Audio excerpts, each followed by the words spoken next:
just wanted to say thank you, everyone, for being here today, and thank you, Yoko. And I'm extremely honored to be sitting up here with all of you today. It is truly a privilege, and truly even more a privilege as, yes, I am a very young activist, so thank you. Young in experience as well. Thank you, Yoko.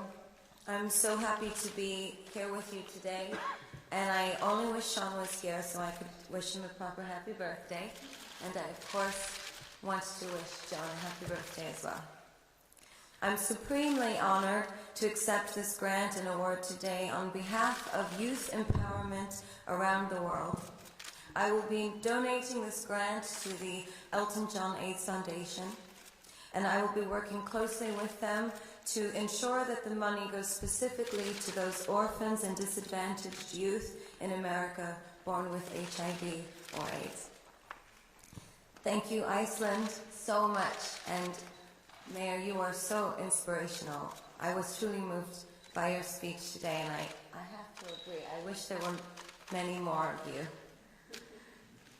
And the House of Gaga is here, my creative team who travels with me and works with me in all my various efforts around the world. They are so happy to be visiting you here today for the first time on this joyous occasion.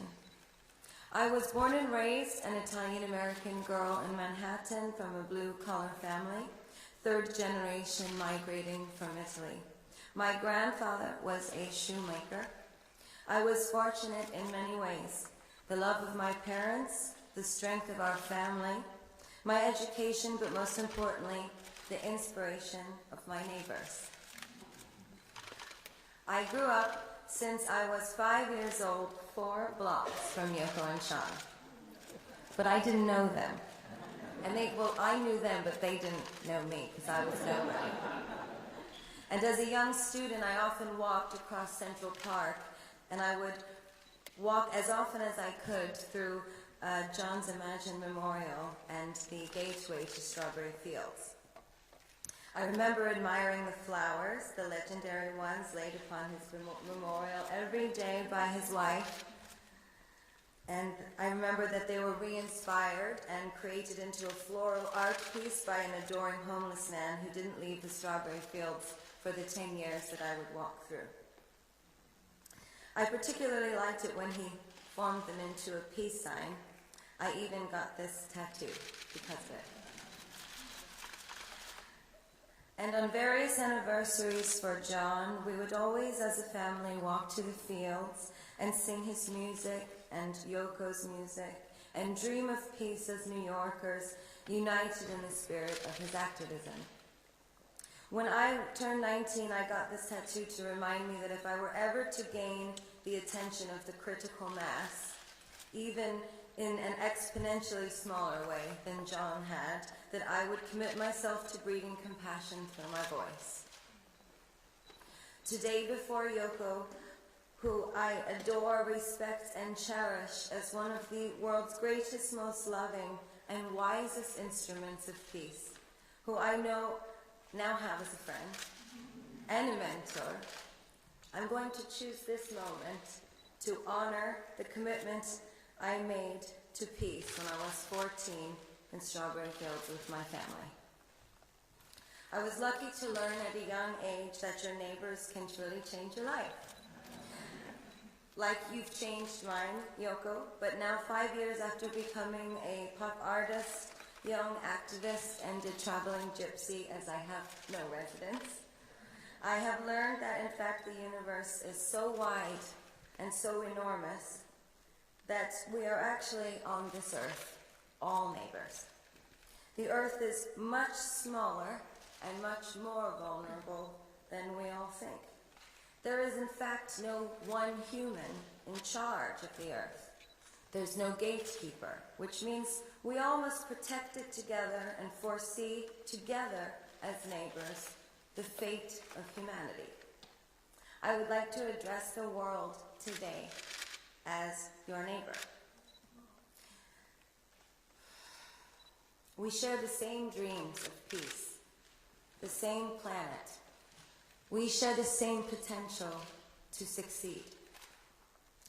So my gift to you today is this message. John and Yoko taught me long ago to keep it simple so everyone can understand. So world, breed compassion. Can we put compassion above all things? Can we be brave enough to fight for peace with no fight at all? Communication between neighbors is the vehicle through which everything we feel fights for itself naturally. But can we learn to communicate on an equal human level only and find peace through this compassionate communication? Why are we living only at the mercy of our governments and world institutions' definition of peace, and not our own? What about peace through compassion? What about day-to-day human expressions of peace? Not peace through process, or politics, or religion, or guns, or bombs, or propaganda, or government, but through the natural, equal, human, one another. Can we find it in ourselves to breed compassion for humanity that bears no boundaries? I came here to remind you that you can simply give peace a chance if you breed compassion. We all have the potential to communicate with empathy and seek peace entirely on our own as a civilization, freely, without the permission of anyone. You need not a Bill of Rights or a law to permit kindness. Are we brave enough as a civilization to strive for a better understanding of our enemies, so we can work in a more compassionate way towards peace, world peace? Can compassion and communication be neighbors, just like we will be forever? No one human is in charge of the earth. We have to stick together. We're all responsible for every earth mess and every earth success. But to the naysayers, I want to ask you, is it impossible to dream? Impossible to imagine? Are some people just too radical, too criminal, too enemy, too different? Or are some human circumstances just too extreme, it's not worth communicating at all?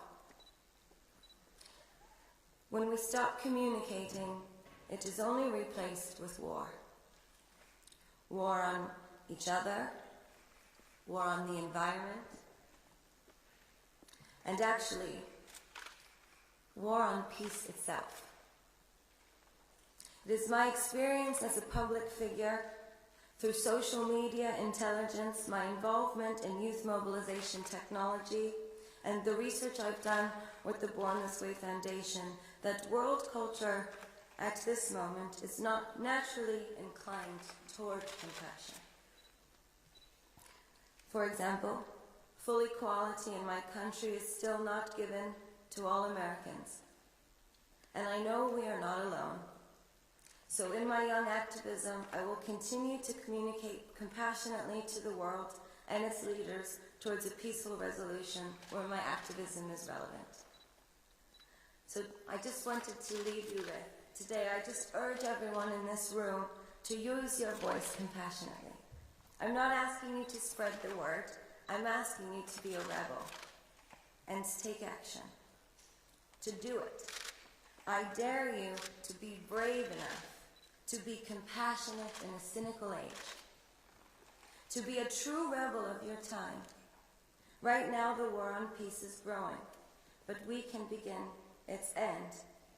I believe compassion is the answer. I brought you a gift today. It is a gift for John and Sean for their birthday. It is the seed of a lotus flower and the seed of an olive branch. They both represent peace, and they both grow on the same planet we all live on. But alas, they are a different species of plant If they only knew how to talk to one another, I'm sure they would be friends. Thank you.